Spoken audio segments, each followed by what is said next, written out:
परिचर्या test series की जो क्लास आप सभी को दी जा रही है उसी के क्रम में यह 5वां टेस्ट सीरीज है और अंतिम टेस्ट सीरीज इसको कह सकते हैं। अभी तक हमने लगभग 150 से ऊपर प्रश्न जो है कंप्लीट किए हैं, रिटेन में आप सभी को दिए गए हैं, एक्सप्लेन भी कराए गए हैं। और इस टेस्ट सीरीज़ में लगभग 100 प्रश्न जो हैं सम्मिलित किए गए हैं। टोटली सारे टॉपिक जो हैं इनमें पूरी तरह से सम्मिलित कर लिए गए हैं, कोई टॉपिक छूटा नहीं है। और यहाँ तक कि बहुत सारे ऐसे भी टॉपिक इन्वॉल्व किए गए हैं जिससे प्रश्न पूछने की आशंका है। आपको हम बार बार कहते हैं, आपको जो भी प्रश्न बताए जा रहे हैं, जो भी टेस्ट सीरीज़ दी जा रही है वो बहुत ही बेस्ट है। आपको अन्य कहीं भी यह टेस्ट सीरीज आपको देखने को नहीं मिलेगी। परीक्षा उपयोगी है क्योंकि सभी टॉपिक का निचोड़ देख करके हम प्रश्न बनाते हैं। हमारे द्वारा जो भी प्रश्न बनाए जाते हैं एकदम सटीक होते हैं और आपके टॉपिक के हिसाब से होते हैं। कुछ प्रश्न इसमें ज़्यादा तौर पे सम्मिलित किए गए जो कि बहुत ही ज़्यादा महत्वपूर्ण हैं और हर तरह से सामान्य परिचर्या में या परिचर्या में आपसे पूछे जा सकते हैं और सामान्य प्रश्न है इसलिए उनको भी इसमें सम्मिलित किया गया है। तो आप इस दिक्कत में मत रहिएगा या ऐसा मत सोचिएगा कि नहीं कुछ क्वेश्चन जो है एक्सेस हो रहा है, हम आंसर नहीं दे पा रहे हैं, तो ऐसा नहीं है। जिसके उत्तर नहीं दे पा रहे हैं उसके उत्तर को लिख करके आप याद कीजिए और उसके बाद से टेस्ट करने का प्रयास कीजिए, ठीक है। तो इस टेस्ट सीरीज़ में हम आपको जो है 100 प्रश्न आपको दिए गए हैं। अभी टेस्ट सीरीज आपको दी गई है, टेस्ट मिल गए होंगे, आप टेस्ट अटेम्प्ट कर लीजिए। फिलहाल इस क्लास में लगभग 20 से 25 प्रश्न हम आपको एक्सप्लेन करके बताएंगे और बाकी क्रमवार हम आपको जो क्वेश्चन हैं वह समझाने का प्रयास करेंगे ताकि आपको कोई डाउट्स ना रह जाए, ठीक है। और जो भी स्टूडेंट YouTube पे क्लास देख रहे हैं उनको बार बार बताया जा रहा है कि ऐप पे क्लासेस विस्तृत तरीके से चल रही हैं, टेस्ट सीरीज लगातार दी जा रही हैं और यही एक समय है जिसमें आपकी एक बेहतर तैयारी हो सकती है। तो वीडियो के डिस्क्रिप्शन में चले जाइए, वहाँ से आयुर भास्कर ऐप की लिंक मिल जाएगी, वहाँ से आप ऐप इंस्टॉल कर लीजिए और क्लासेस जल्दी से जल्दी परचेज कीजिए। नहीं तो ऐसा ना हो कि समय बीत जाए और आप पछताने के अलावा आपके पास कुछ न रह जाए। हम बार बार इसलिए परेशान हैं क्योंकि आपकी तैयारी कहीं भी आप कर रहे हो लेकिन टेस्ट सीरीज या जो भी प्रश्न है हमसे बेहतर आपको अन्यत्र कहीं देखने को भी नहीं मिलेगा, इसलिए आपके हित में है क्लासेस ज्वाइन कर सकते हैं। तो चलिए देखते हैं आज की टेस्ट सीरीज के जो प्रश्न हैं। इसमें पहला प्रश्न देखा जाए जो कि कैथेटर के प्रकार से है, कैथेटर प्रयोग करने की जो विधि है उससे सम्मिलित किया गया है, जिसमें सबसे पहला प्रश्न है मूत्राशय के कैथेटरीकरण से क्या तात्पर्य है। मतलब मूत्राशय के कैथेटरीकरण को हम क्या कह सकते हैं या उसमें क्या कार्य किया जाता है। तो मूत्राशय के कैथेटरीकरण का क्या कार्य है, मूत्राशय में मूत्र मार्ग से होकर नली प्रवेश कराना, ठीक है। तो तात्पर्य क्या है मूत्राशय कैथेटरीकरण का, मूत्राशय में मूत्र मार्ग से होकर नली प्रवेश कराना। अगला प्रश्न देखते हैं। अगला प्रश्न देखिए, ये भी कैथेटर से ही है प्रश्न। महिलाओं में मूत्र मार्ग की लंबाई कितनी होती है। तो महिलाओं की जो मूत्र मार्ग की जो लंबाई है वह पुरुषों से थोड़ी सी कम होती है और उनकी जो मूत्र मार्ग की लंबाई है 3 से 5 सेंटीमीटर लंबाई होती है। मूत्र मार्ग की लंबाई कितनी है, 3 से 5 सेंटीमीटर तक लंबी होती है और पुरुषों की मूत्र मार्ग की लंबाई महिलाओं से अधिक होती है। अगर ऐसा प्रश्न आए तो उसे भी हम कर सकते हैं। अगला प्रश्न देखिए, कह रहा है कि पुरुष मूत्र मार्ग अंग्रेजी के किस अक्षर के आकार का होता है। मतलब कि पुरुषों के मूत्र मार्ग का जो आकार है वो अंग्रेजी के किस अल्फ़ाबेट की तरह होता है। तो वह होता है यस की तरह, ठीक है। जो अंग्रेजी का एस अल्फ़ाबेट है इस तरह का जो आकार है पुरुषों के मूत्र मार्ग का होता है। अगला प्रश्न देखिए, यहाँ देखिए अभी हमने बताया वही चीज़ यहाँ पे दिया भी है। महिलाओं और पुरुषों में सबसे लंबा मूत्र मार्ग किसका होता है। तो महिलाओं और पुरुषों में सबसे लंबा मूत्र मार्ग जो है पुरुषों का होता है। किसका होता है, पुरुषों का। अब ये लंबाई भी हम जान सकते हैं कि कितना लंबा होता है। देखिए अगले प्रश्न में साफ साफ लिखा हुआ है पुरुषों में मूत्र मार्ग कितना लंबा होता है। कह रहा है 5 सेंटीमीटर, 10 सेंटीमीटर, 15 सेंटीमीटर या 20 सेंटीमीटर। तो 20 सेंटीमीटर लंबाई होती है। कितनी होती है, 20 सेंटीमीटर पुरुषों के मूत्र मार्ग की लंबाई होती है। ये चीज़ आपको लिख करके याद करना है। अगर नहीं भी आंसर दे पाएंगे आप तो कोई दिक्कत नहीं है, टेस्ट सीरीज अटेम्प्ट कर रहे हो आप, हमको पता है, और आंसर अगर आपके नहीं हो पा रहे हैं तो उसे परेशान होने की जरूरत नहीं है। हम क्या कह रहे हैं कि आपको जिन क्वेश्चन का आंसर नहीं आ रहा है टेस्ट में उसको टच करने का प्रयास न कीजिए, नहीं तो आपकी आदत बनी रहेगी तो एग्ज़ाम में भी आप ऐसा करोगे और माइनस मार्किंग है। बहुत सारे ऐसे प्रश्न, बहुत सारे ऐसे स्टूडेंट पूछ रहे हैं कि सर माइनस मार्किंग भी है क्या। कई बार बताया जा चुका है, आपका जो निगेटिव मार्क है 10 मार्क जो है 0.33 है। अगर एक प्रश्न गलत करते हैं तो आपका इतना जो है अंक जो है कट जाएगा, ठीक है। और सही प्रश्न पे लगभग आपको आधा नंबर मिलेगा। सही प्रश्न अगर करेंगे तो उस पर 0.50 मार्क मिलेगा और गलत पे ये निगेटिव मार्किंग दी जाएगी। और जो हम टेस्ट आपको ऐप पे करा रहे हैं उस पे आयोग के नियमानुसार ही निगेटिव मार्किंग जो है वो दी जा रही है, ठीक है। तो इसलिए दिमाग में रखिए, निगेटिव मार्क है, जो प्रश्न न आए उसका उत्तर नहीं देंगे। अगला प्रश्न देखिए, इनमें से किसमें रबड़ के कैथेटर काम में लेना चाहिए। तो रबड़ के कैथेटर जो हैं मुलायम होते हैं, इसलिए सभी में रबड़ के कैथेटरों का प्रयोग होना चाहिए। सन्निपातजग्रस्त मरीजों में भी, बच्चों में भी, गर्भवती महिलाओं में भी, तो सभी में रबड़ के कैथेटर का प्रयोग करना चाहिए। अगला प्रश्न देखिए, कह रहा है मूत्र मार्ग में प्रवेश कराने से पूर्व कैथेटर को करना चाहिए। तो मूत्र मार्ग में प्रवेश कराने से पूर्व कैथेटर को क्या करना चाहिए, लुब्रिकेट या स्निग्धीकृत करना चाहिए। क्या करना चाहिए, लुब्रिकेट या स्निग्धीकृत, मतलब कि तैलीय बना लेना है जिससे यह आसानी से मूत्र मार्ग में प्रविष्ट हो जाए। अगला प्रश्न, अब देखिए अगला प्रश्न क्या कह रहा है, कह रहा है कि पुरुष कैथेटरीकरण से पूर्व उसकी टांगों से, मतलब कि पुरुषों की टांगों से कितने अंश का कोण बनाते हुए शिश्न को आगे एवं ऊपर की ओर खींच कर रखा जाता है। तो शिश्न जो है उसको कितना खींच करके रखा जाता है, तो वह 90 डिग्री के कोण पर खींच करके रखा जाता है, ठीक है, जिससे आसानी से पुरुष का कैथेटरीकरण किया जाए। मतलब कि कैथेटरीकरण को बार बार हम कह रहे हैं, इसको हिंदी में हम क्या कहेंगे, मूत्रशलाका। क्या कहा जाएगा, मूत्रशलाका, मूत्रशलाका कहा जाएगा, ठीक है। तो वही कैथेटरीकरण जिसमें बताया जा रहा है कि पुरुष कैथेटरीकरण से पूर्व उसकी टांगों से कितने अंश का कोण बनाते हुए शिश्न को आगे हम ऊपर की ओर खींचकर रखा जाता है। तो कितने डिग्री पे, 90 डिग्री पे, ठीक है। अगला प्रश्न, अगला प्रश्न देखिए, कह रहा है कि सीधा कैथेटर कितने समय के लिए प्रयोग किया जाता है।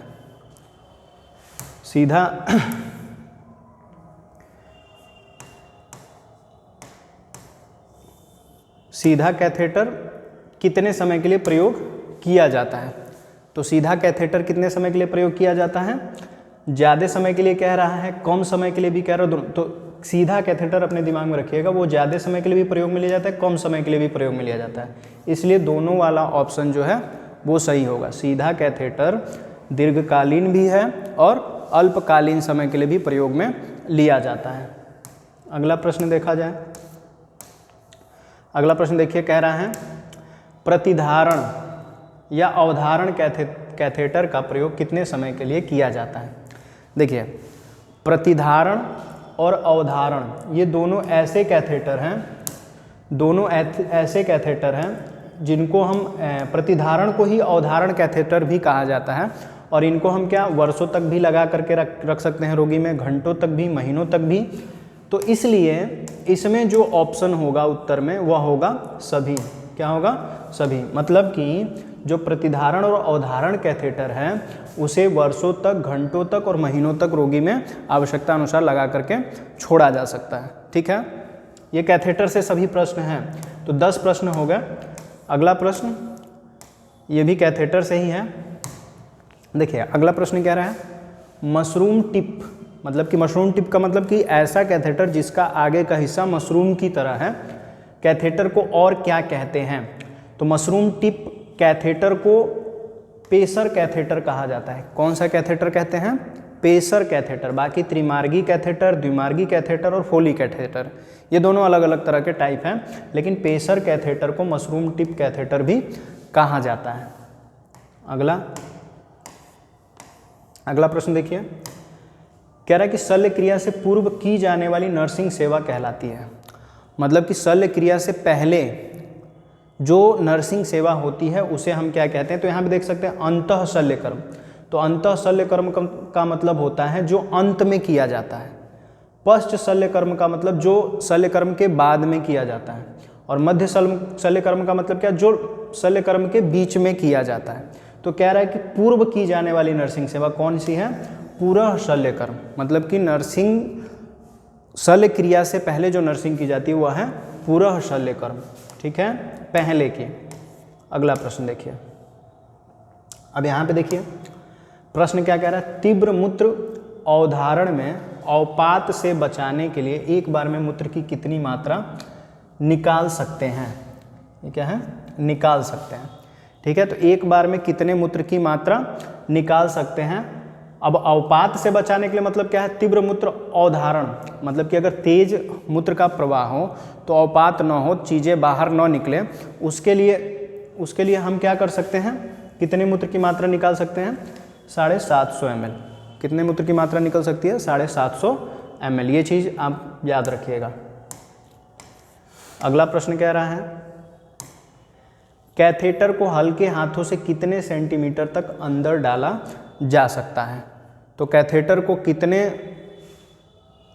को हल्के हाथों से कितने सेंटीमीटर तक अंदर डाला जा सकता है, तो वो है आपका 5 से 7.5 सेंटीमीटर, ठीक है। कितना अंदर डाला जा सकता है, 5 से 7.5 सेंटीमीटर तक अंदर डाला जा सकता है। अब इससे भीतर नहीं डाल सकते हैं क्योंकि फिर क्या होगा, अंदर जो अंग प्रत्यंग है वो क्षतिग्रस्त हो जाएंगे, इसलिए इनको 5 से 7.5 सेंटीमीटर तक ही अंदर डाला जा सकता है। वो भी डालने की प्रक्रिया क्या है, हल्के हाथों से आराम आराम से उसे अंदर डाला जाता है, तेजी से नहीं। अगला प्रश्न देखिए, कह रहा है उदरीय भित्ति के अगले वाले भाग में लगाए गए 4 से सीधे में प्रविष्ट कराया जाने वाला कौन सा कैथेटर है। उदरी भित्ति के अगले वाले भाग में लगाए गए चीरे, यहाँ पे थोड़ा सा गलत हो गया है, लगाए गए चीरे से सीधे मूत्राशय में प्रविष्ट कराए जाने वाला कौन सा कैथेटर, मतलब उदरीय भाग में जो कैथेटर प्रयुक्त कराया जा रहा है, हाँ, उदरीय भित्ति के अगले भाग में लगाए गए चीरे से सीधे ही मूत्राशय में प्रविष्ट कराया जाने वाला कौन सा कैथेटर है, तो वह कैथेटर कहलाता है ऊपरी जघनास्थी कैथेटर। आप देख सकते हैं लास्ट वाला ऑप्शन ये है, ऊपरी जघनास्थी कैथेटर, यही वाला ऑप्शन होगा उत्तर, ऊपरी जघनास्थी कैथेटर। क्वेश्चन एक बार और देख लीजिएगा आप, ताकि आपको कन्फ्यूजन न रहे, नोट कर सकते हैं आप टेस्ट सीरीज जब देखोगे तो जहाँ टेस्ट चल रही है, जहाँ पे टेस्ट है वहाँ पे से क्वेश्चन आसानी से उतार सकते हैं, उत्तर भी देख सकते हैं। टेस्ट जब आप सबमिट कर देते हो तो ये भी दिखाता है आपने कितने समय में टेस्ट किया है, कितना नंबर आपको मिला है। तो ऐप पे इस तरह की व्यवस्था है, तो जो लोग ऐप नहीं ज्वाइन किए हैं वो ऐप ज्वाइन कर लें जल्दी जल्दी, लिमिटेड ऑफर है, नहीं तो फिर आप देरी करोगे तो फिर आपको टेस्ट सीरीज भी सही तरीके से नहीं मिल पाएगी। इसलिए अभी भी समय आपके पास, लगभग 2 महीने का समय आपके पास बचा हुआ है, जितने में आपकी अच्छी तैयारी हो सकती है, बाकी आपके हाथ में है। तो उदरी भित्ति से के अगले वाले भाग में लगाए गए चीरे से सीधे ही मूत्राशय में प्रविष्ट कराया जाने वाला कौन सा कैथेटर है, ऊपरी जघनास्थी कैथेटर। अगला प्रश्न देखिए, अगला प्रश्न क्या कह रहा है, मूत्र वाहिनी को कहाँ से निकास किया जाता है। तो मूत्र वाहिनी को कहाँ से निकास किया जाता है, वृक्क श्रोणी से। यहाँ पे आप एक बार सही कर लीजिएगा, वृक्क श्रोणी, ठीक है, वृक्क श्रोणी से निकास करते हैं, मतलब वृक्क श्रोणी से बाहर की ओर निकाला जाता है मूत्र वाहिनी को, ठीक है। अगला प्रश्न देखिए, कह रहा है कि जीवाणु संक्रमण का खतरा किस कैथेटर विधि में अधिक होता है। अब देखिए, जिस कैथेटर विधि में जीवाणु संक्रमण का खतरा होता है, तो पूछ रहा है कि कैथेटर विधि में अधिक खतरा होता है, किसमें होता है, अधिक खतरा होता है, तो वह है अनावृत। कौन सा किसमें जीवाणु संक्रमण का खतरा किस कैथेटर विधि में होता है, अनावृत। अनावृत को हम क्या कहते हैं, खुला कैथेटरीकरण कह सकते हैं और आवृत को क्या कह सकते हैं, बंद। तो जब खुला रहेगा तो उसमें क्या होगा, संक्रमण का खतरा ज़्यादा होता है। अगला प्रश्न देखिए, कह रहा है इनमें से तकनीकी एवं हस्त कौशल के लिए किसके द्वारा उपकरणों का चयन किया जाना चाहिए। अब देखिए यहाँ पे जानने वाली बात क्या है, यह प्रश्न जो है क्या कह रहा है, इनमें से तकनीकी एवं हस्त कौशल के लिए, मतलब कि जिनको अपना हाथ सही करना है और कार्य सीखना है और अच्छी तकनीक सीखनी है, तो किसके द्वारा उपकरणों का चयन किया जाए। मतलब सीखना है, इसलिए चयन किसके द्वारा होना चाहिए, नर्स के द्वारा। मतलब कि नर्स द्वारा उपकरणों का चयन होना चाहिए, क्योंकि तकनीकी और हस्त कौशल किनको सीखना है, नर्सों को। तो अच्छी तकनीकी और हस्त कौशल अगर जानना है तो उपकरणों का चयन भी इनके द्वारा ही होना चाहिए। अगला प्रश्न देखिए, इंजेक्शन से प्रश्न है, कह रहा है इंजेक्शन के लिए स्थान का चयन किसके आदेश पर करना चाहिए। तो जब तक स्थान का चयन चिकित्सक न कहे तब तक नहीं कर सकते हैं, तो चिकित्सक के आदेश पर ही स्थान का चयन करना चाहिए। और चिकित्सक की अनुपस्थिति है तो अपने जो वर्तमान स्थिति है उसके हिसाब से आप चयन कर सकते हो, लेकिन जब चिकित्सक है तो चिकित्सक के आदेश पर ही स्थान का चयन करना चाहिए। चिकित्सक जहाँ पे कहेगा, जो इंजेक्शन जहाँ पे कहेगा लगाने के लिए, उस हिसाब से आपको लगाना है। अगला प्रश्न, इनमें से निर्विष तत्व हैं। तो निर्विष तत्व का मतलब क्या है, जो विष को निर्विष करते हैं, मतलब कि विष की जो मारक क्षमता उसको कम कर देते हैं, विष को नष्ट कर देते हैं। तो अगर देखें तो सिलिका जेल और A&D मलहम, गैर कपूर लिप बाम, ये सभी आपको क्लास में बताया गया था। तो ये सभी क्या हैं, निर्विष तत्व हैं, मतलब कि जो विषों के असर को कम करते हैं। अगला, अब देखिए निर्विष तत्व किसे कहते हैं। तो अभी हमने आपको बताया जो विष को कम करें, जो विष की क्षमता को कम करें, दोनों और केवल एक। ठीक है, तो इसमें से अगर देखा जाए तो उत्तर आपके हिसाब से कौन सा हो जाएगा, जो विष की क्षमता को कम करे। अभी देखिए, निर्विष तत्व उसे नहीं कहेंगे जो विष को कम करे, विष की क्षमता को कम करे। तो देखिए जो विष, हाँ, जो विष को कम करे और जो विष की क्षमता को कम करे, तो दोनों सही है, क्योंकि विष को भी कम करेगा, विष की क्षमता, मारक क्षमता को भी कम करेगा, इसलिए कौन सा ऑप्शन सही हो जाएगा, दोनों। ठीक है, तीसरा ऑप्शन सही हो जाएगा, दोनों। तो जो विष को भी कम करे और विष की क्षमता को भी कम करे, तो दोनों वाला ऑप्शन सही हो जाएगा। अगला प्रश्न, अब देखिए अगला कह रहा है कि विषहरण किस प्रकार की चिकित्सा है। तो विषहरण चिकित्सा कौन सी है, ये नियमित चिकित्सा नहीं है, जटिल नहीं है, सामान्य नहीं है, कौन सी चिकित्सा है, वैकल्पिक चिकित्सा है। कभी कभार इसे प्रयोग में लिया जाता है, तो इसे वैकल्पिक चिकित्सा के रूप में रखते हैं। विषहरण की चिकित्सा को वैकल्पिक चिकित्सा कहते हैं। अगला प्रश्न कह रहा है बृहदांत्रो। तो बृहदांत्रो का मतलब क्या है, बड़ी आंतों की सफाई। बृहदांत मतलब बड़ी आंत। तो बड़ी आंतों की सफाई हेतु इनमें से किसका प्रयोग कर सकते हैं। तो बड़ी आंतों की सफाई हेतु इनमें से प्रयोग कर सकते हैं नमक युक्त एनीमा का। नमक युक्त एनीमा का ही प्रयोग करते हैं। बाकी सारे जो है ये सब जो है केमिकल कंटेंट है, हिबिटेन है, क्लोराहेक्सिडिन है, अन्य भी हैं, तो उससे हमें कुछ लेना देना नहीं है। हमें नमक युक्त एनीमा का प्रयोग करके बृहदांत्रों की सफाई करनी है। तो आंसर कौन सा होगा, नमक युक्त एनीमा। अगला प्रश्न,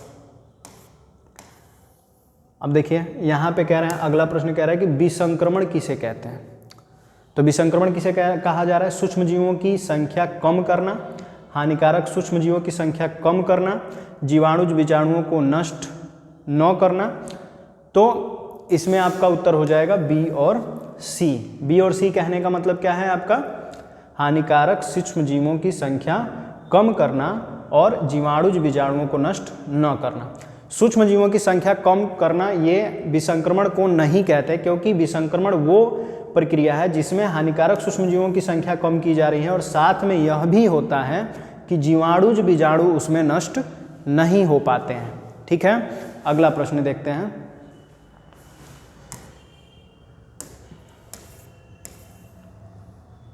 अब देखिए अगला प्रश्न कह रहा है इनमें से फिनॉल के यौगिक हैं।